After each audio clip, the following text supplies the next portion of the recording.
que le changement d'échelle passe pas seulement par le fait qu'il y ait plus de scope, plus de coopératives, plus de mutuelles, plus d'associations, encore qu'on voit verra vite que plus de mutuelles, c'est pas si simple que ça, mais donc plus de familles historiques, mais aussi par le fait que nous accueillons ces entrepreneurs sociaux dans la famille de l'ESS.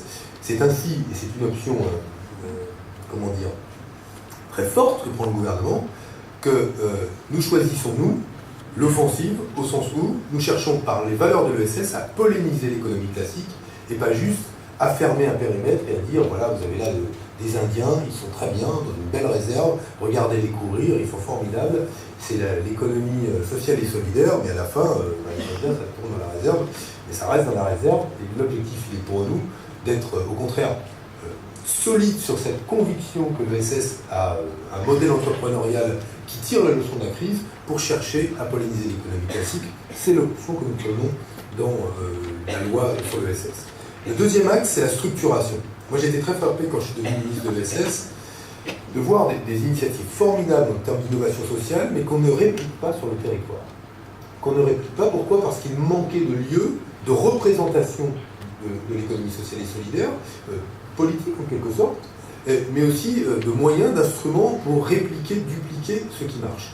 Je prends toujours cet exemple, mais il m'a beaucoup frappé, voir qu'il y ait si peu de crèches en France ouvertes 24 heures sur 24, 7 jours sur 7, comme il en existe quelques-unes en France. Pourquoi? Parce qu'on n'a jamais su répliquer ou dupliquer ce qui correspond pourtant à une réponse à des besoins sociaux, ceux des familles monoparentales, des femmes seules qui ont des horaires décalés, ont besoin de solutions de garde, qui sont des solutions de garde qui leur permettent souvent de garder leur travail.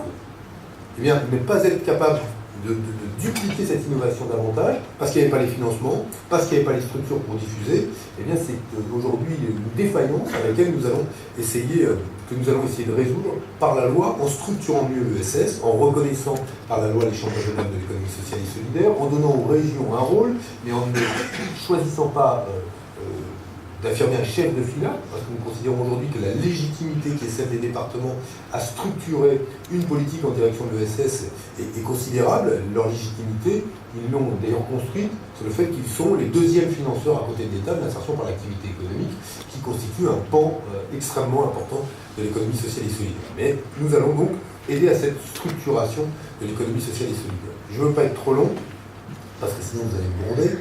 Vous attendez de remarquables intervenants après moi. En plus, c'est eux qui répondront à toutes les questions, donc moi je suis totalement tranquille ce soir-là. Je vais en glisser une ou deux d'ailleurs pour voir. Mais plus sérieusement, le troisième bloc, c'est le développement. C'est comment ensuite concrètement réaliser, concrétiser le changement d'échelle. C'était le sujet qui n'était pas le plus simple, et qu'on a travaillé d'ailleurs avec les acteurs de l'ESS eux-mêmes, et chacune des familles. Rendez-vous compte, pour les coopératives, quand on dit les coopératives, il y a 30 familles coopératives. Tout à l'heure, j'étais à la SOCOP de France 36, qui est une coopérative d'activité et d'emploi. Pour ceux qui ne connaissent pas ce modèle, c'est l'idée d'associer un projet entrepreneurial. Vous avez une idée, un boulanger, des infographes, des informaticiens, une créatrice de mode, et vous le faites dans le cadre d'une coopérative dont vous êtes salarié, et vous êtes salarié entrepreneur.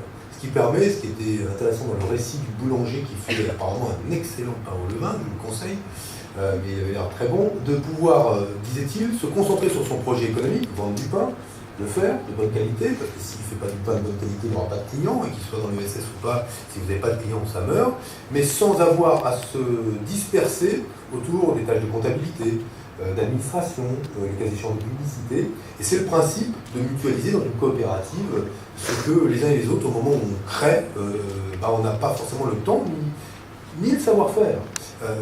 Donc